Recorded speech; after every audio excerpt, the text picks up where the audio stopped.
Welcome back to Latin Part 2. I've spent too much of my life making these. So I'll be telling you today a tale of Arabians, monsters, slaves, boats, and poor decisions.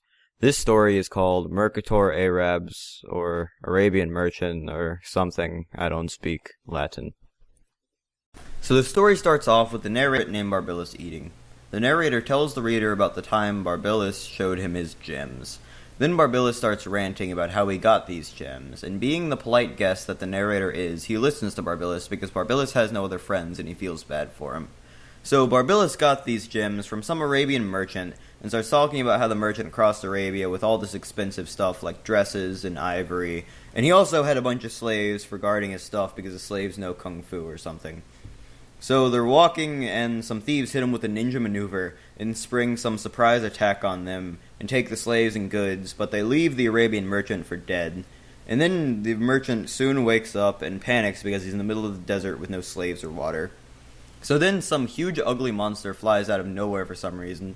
And then Barbillas, who is telling the story, uses extremely strange things to compare the monster's size to, like having wings longer than an oar, which can vary in size, or claws bigger than a spear, which can also vary in size. And he also says the monster has flame eyes or something. So the monster flies to attack the merchant, and the merchant faints because he's a giant monster. But after the merchant wakes up like 12 hours later, he starts panicking because he's in the giant nest on the side of a mountain. So the merchant then sees some gems and says the monster is like a magpie or something. The monster hoards gems and gold and stuff, like the dragon in The Hobbit.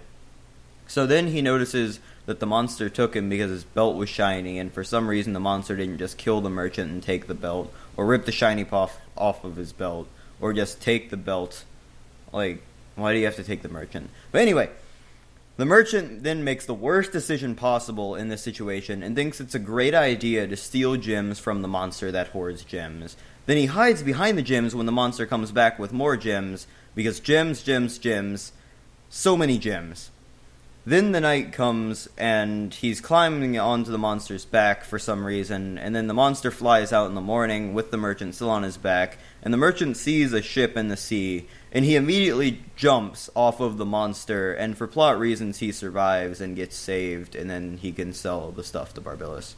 So the moral of this story is steal things when nobody's looking, and sell other people's property after invading their homes.